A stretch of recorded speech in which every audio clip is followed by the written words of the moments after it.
Yes, hello again, and welcome back to your number one and favourite classic dirt bike TV channel, where we rediscover some more of those old classic, vintage and often rare motocross machines from back in the day. Now, as it stands, we're only a couple of weeks now away from our first race event of 2022, and that will be the Scottish Classic Motorcycle Racing Club's Round 1 event that will be held at Forfar. And then at the end of April, we will be making our way down to Penrith, and that will be for the Westmoreland Motor Club's two-day classic scramble event, which is always a fantastic race weekend. And of course, you can see all of the bikes and the racing action here on my channel soon after. So if you haven't already subscribed to my channel, then now might be a good time to do that in order that you don't miss out on any future video postings. Okay, coming up next, we're going to go back to the Telford Classic Dirt Bike Show. Now, this is a bike that I spotted at the Cray Toyz Workshop stand at the show, and this is a quite unusual machine. So without any further delay, let's jump straight into the video and take a look at this Bultaco Zabel 700. Now, as you're aware, in the past I've featured some rare and exotic dirt bikes here on my channel, and many of those, to be fair, were pretty good looking bikes that had a story of some sorts to tell, although this crazy build here that I came across at the 2022 Telford Classic Dirt Bike Show is certainly no classic or concourse winner, as it's a bit of a rat bike really that's been put together using parts from all different kinds of off-road motorcycles.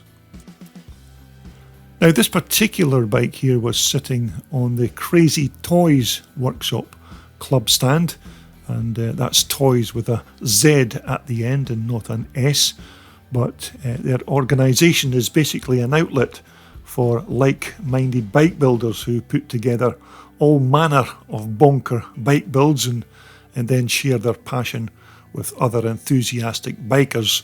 But if you'd like to know more about these guys, then they do have a Cray Toyz Workshop Facebook page where you can see what they're all about. Although essentially this bike here was all put together to take part in hill climbs and timed sprint events, and not so much for use as an out-and-out motocross machine. So beginning with the bike's chassis, which is, believe it or not, actually a 1968 Bultaco frame that's undergone major surgery to enable all of the bike's other components to be bolted onto it. Now, I haven't a clue as to what model of Bultaco was actually used, but that's the nucleus of the chassis on this bike. Now, the bike's power plant is one of those bonkers 700cc Zabel two-stroke engines, which, as I remember, I think these put out around 75 to 80 horsepower, and these Zabel engines were and still are used in motocross sidecars, which, as you can imagine, were perfectly suited for that type of purpose, because compared to a similar CC four-stroke engine, these Zabels were much lighter and of course possibly quicker as well. But this 700cc motor will not be short of horses when the mad pilot cranks that throttle open. And in terms of their max power in a two-stroke race bike, then these Zabels certainly have enough grunt to satisfy even the craziest of petrol heads. Now, once again, it looks like our Frankenstein bike is fueled using a key-in flat slide carburetor, although for some strange reason it appears to be missing its throttle cable at this time, but that filter could also be one of those K and N varieties. Now, offhand, I can't really remember how many gears these Zabel motors had, so again, I'm not going to embarrass myself by guessing here, because I know that some of you out there just like to jump on my head when I state incorrect assumptions on certain machines, although I expect there would be more than enough cogs in this casing to keep that bike hustling along. But as you can see, the bike is fitted with a quite substantial HGS expansion chamber, and this once again had to undergo some refabrication works to make it fit around that two-stroke motor and then on to the left-hand side of the Bultaco frame. Now, the exhaust rear tailpipe is taken from another dirt bike of some sorts, although I don't have the particulars of which make of machine it's from, but it sure looks like it's maybe from a smaller 250 two-stroke dirt bike. And again, you can see that it's held onto the frame by that quite substantial mounting bracket.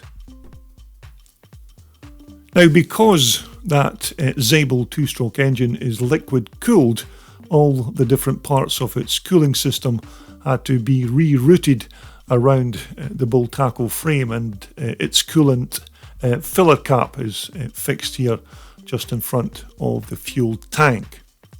Now, as far as I know, the motor's radiator is hidden behind that blue panel, and it sits just behind the air filter. Now, that's maybe not the best place to mount it, but as I said, this bike is only going to be used for very short sprints, so it may still work okay. Now, once again, and as you'd expect, the bike's front forks are also taken from another make of different motorcycle, and these upside down suspension units are borrowed from a KX250 Kawasaki.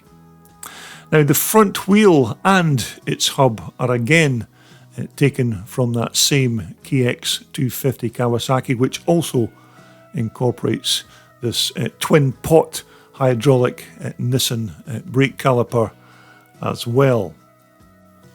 Although, as we move on to the bike's rear wheel, which again is different from that front wheel, and this time it's been taken from a big 4-stroke 610 Husqvarna, who's donated its rear wheel to build this bike. And at the back, once more, it's a single pot Nissan hydraulic brake and disc.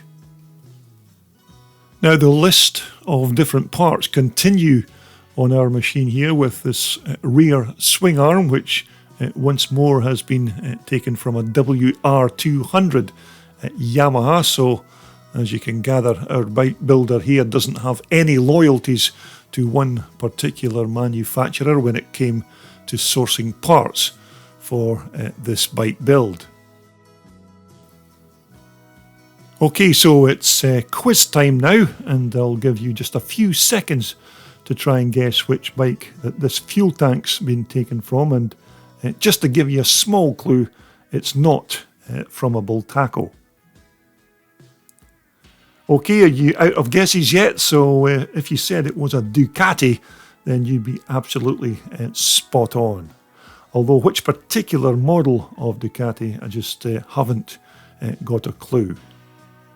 And once again, you can see here that the rear brake reservoir has been relocated. And as I said earlier, the motor's radiator is hidden somewhere behind this plastic panel.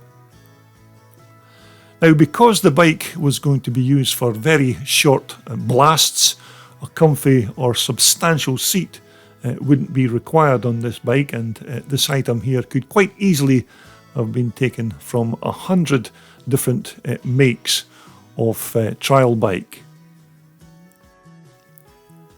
So as we move on to the business end of this machine, a decent set of controls on our Bultaco Zabel with a nice set of heavy duty handlebars there, and you can also see that filler cap once again for the motor's coolant. But you'll certainly need a steady hand on this throttle gasser if you're going to tame all of the horses inside that 700cc Zabel engine. and one wrong turn on this puppy could certainly put you in a world of hurt.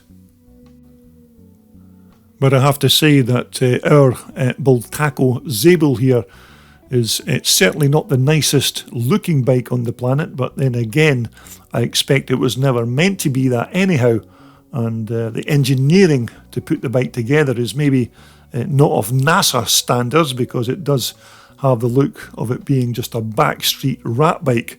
But then again, that's exactly what the guys at the Cray Toyz Workshop are all about. They're just enthusiastic bike building mad mental motorcyclists, and if you need any more info on what they're all about, just take a visit to their Cray Toyz Workshop Facebook page.